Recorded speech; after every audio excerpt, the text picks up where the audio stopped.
Do you actually know the rules of the person you're interested in?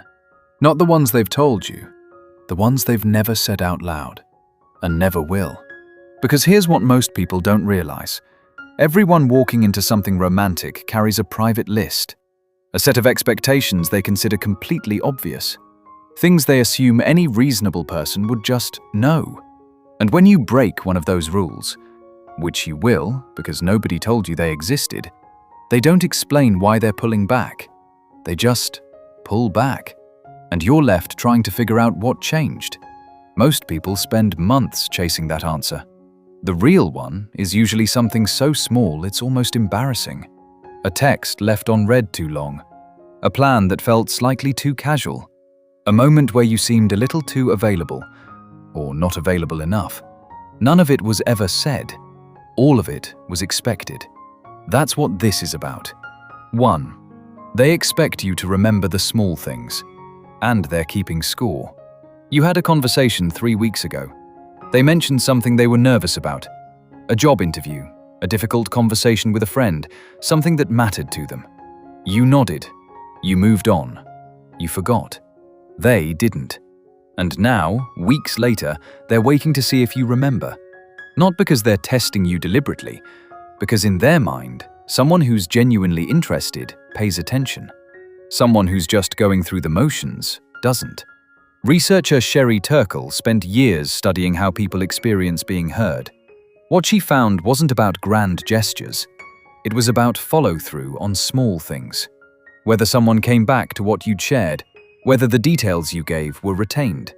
The people who felt most connected weren't the ones who received the most attention in the moment. They were the ones whose details got remembered later.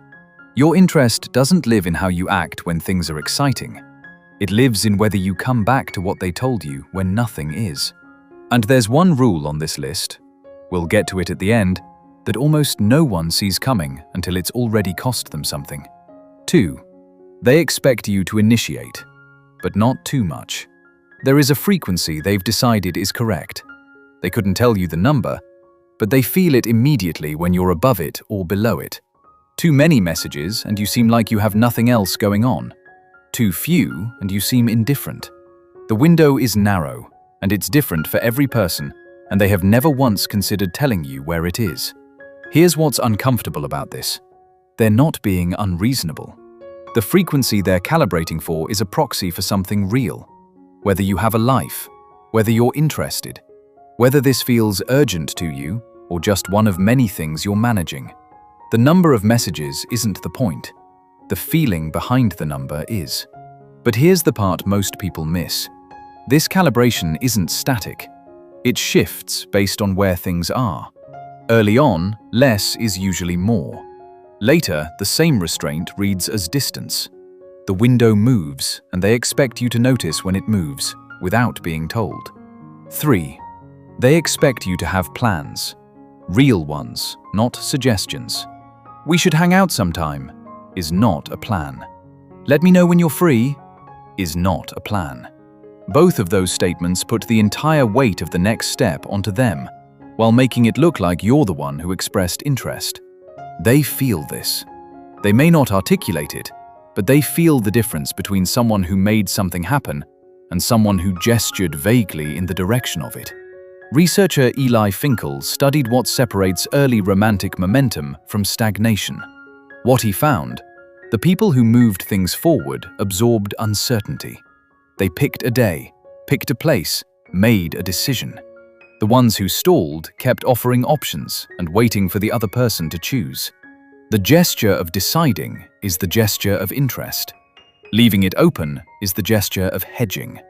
And hey, if any of this is landing for you, hit like and subscribe.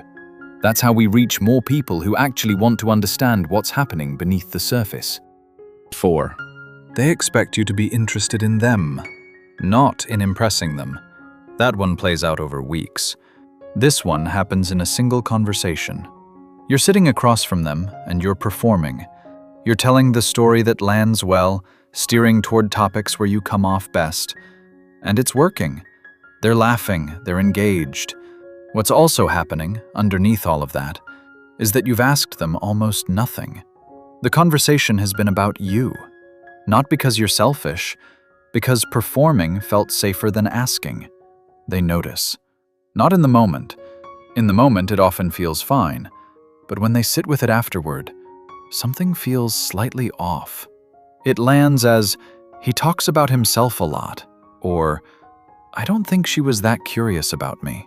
What they're actually feeling is the difference between someone who showed up to be seen and someone who showed up to see them. 5. They expect consistency, in tone, not in frequency. Here is where it gets complicated. Most people think consistency means showing up regularly. It doesn't. It means showing up as the same person. The version of you that was warm on Tuesday needs to match the version that texts on Friday.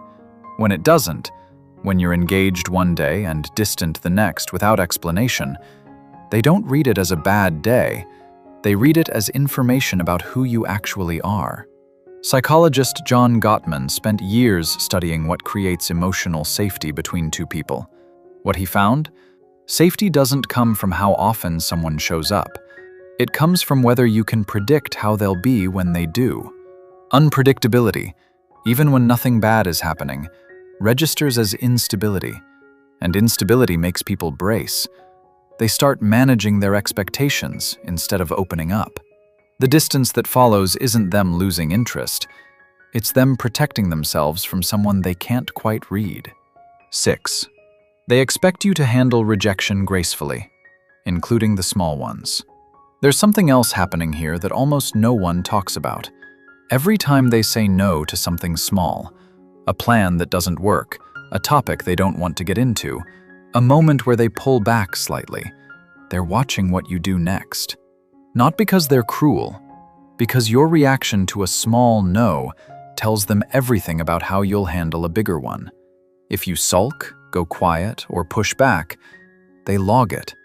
Not consciously, but the next time they want to say no to something, they'll feel slightly heavier doing it, and then heavier again, until saying no to you requires preparation, and at that point, being with you has become a job they didn't apply for. This is also where the loop I opened at the beginning closes. The rule most people never see coming, the one that costs them something before they understand what happened, is this one. Not the texting frequency, not the plans. The moment they said something small and watched your face to see if it was safe. And the last one. This is the one that changes everything. 7. They expect you to want them without needing them. In the beginning, this feels like a contradiction. It isn't. There's a difference between someone who is genuinely drawn to you and someone whose sense of okayness depends on you. The first one feels like attraction. The second one feels like pressure. And the line between them is thinner than most people think. They can feel it in how you respond when they're busy, in whether a slow reply throws off your day, in whether a canceled plan makes you anxious or just mildly disappointed. None of these things are dramatic, but together they answer a question they're always quietly asking. Is this person choosing me or leaning on me? Being chosen feels like something you move toward. Being leaned on feels like something you eventually need to set down. The rules were never going to be explained. That was always part of the deal. The question isn't whether you knew them, it's whether you were paying attention enough to learn them on your own. And if any of this landed, good. Seeing these patterns doesn't make you the person who got it wrong. It makes you the person who stopped guessing and started paying attention. Most people never get there. Which one of these did you recognize immediately? And which one made me think of a specific moment you'd rather forget? Tell me in the comments.